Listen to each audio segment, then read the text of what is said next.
Hello all. Welcome to Daily Current Affairs ENbreezEN program from Team in Light. Today we'll be discussing three important news. Rajya Sabha elections, because Rajya Sabha elections were in news because of a by-election. RBI, Reserve Bank of India, due to the surplus transfer news.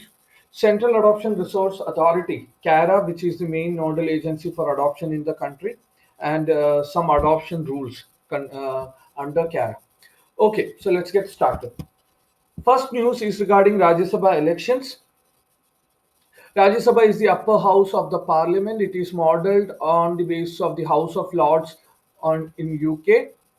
The composition is 245 members, 233 of which are elected, and the rest 12 are nominated. Constitution has an upper limit on the total number of members in Rajya Sabha, and it is 250.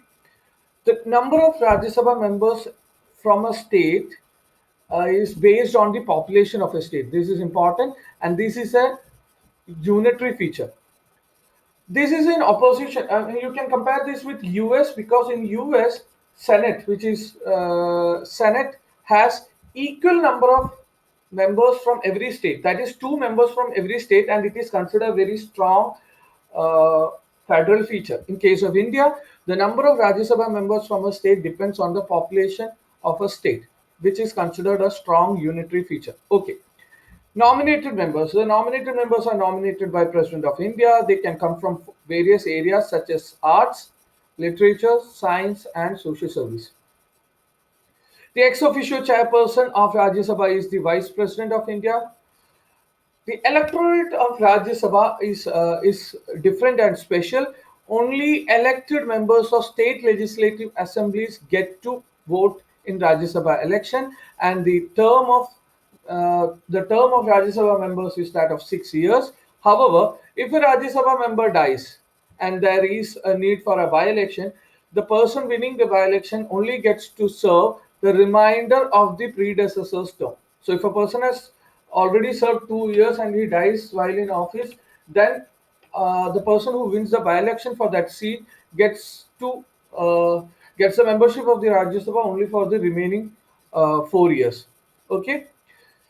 Election methodology is by STV. STV refers to single transferable vote and is by the principle of proportional representation. This is also again important. Proportional representation ensures that all the parties in the state legislative assembly get their due representation, irrespective of the majority.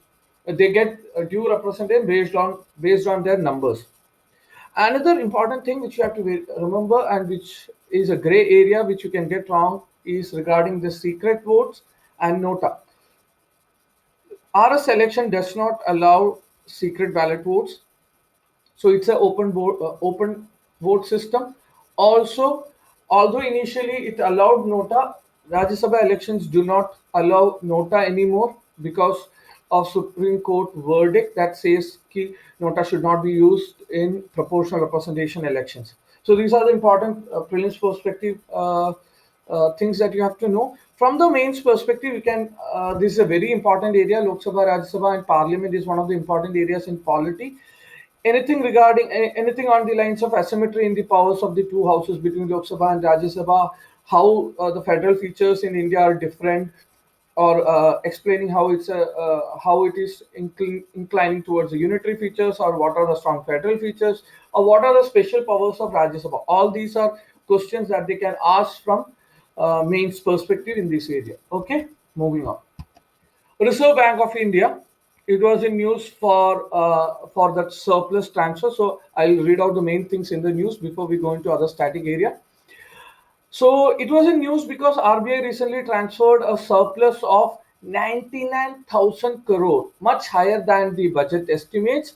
This is important because this is despite a change in the accounting calendar of RBI, which was initially July to June for a year, but this year they have changed it to April March format. That means the surplus is only for the time period of July to March, which makes this surplus even more mind boggling. Anyway, so there are a couple of reasons that the article attributes for the increase in surplus.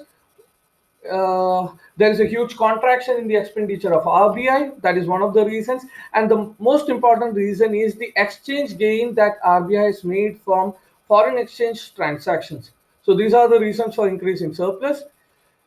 It is also important to note that the surplus transfer is made after making sure that there is enough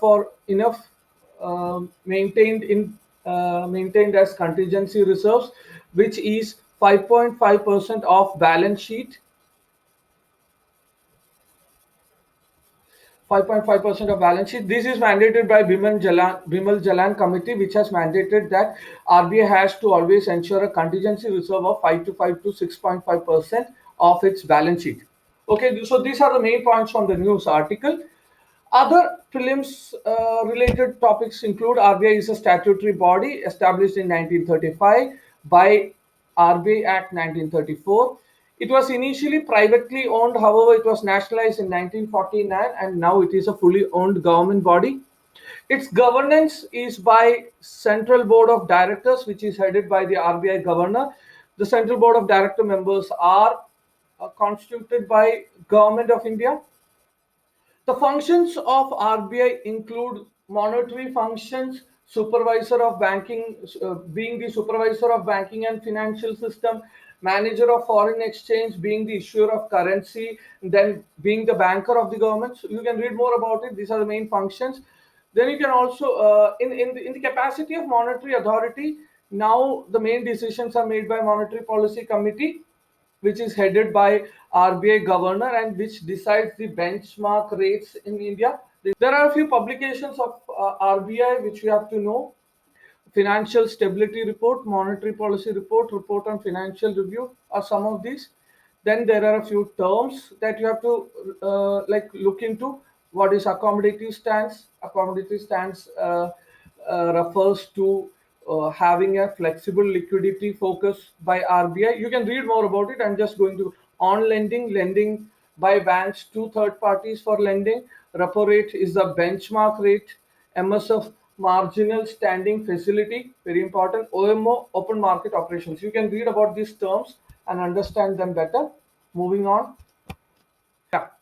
CARA is an important body in India. It is the Central Adoption Resource Authority. It is a nodal body for adoption of orphaned and abandoned Indian children. It is a statutory body as per Juvenile Justice Act of 2015. It comes under the Ministry of Women and Child Development. It regulates the in-country and inter-country adoptions in India.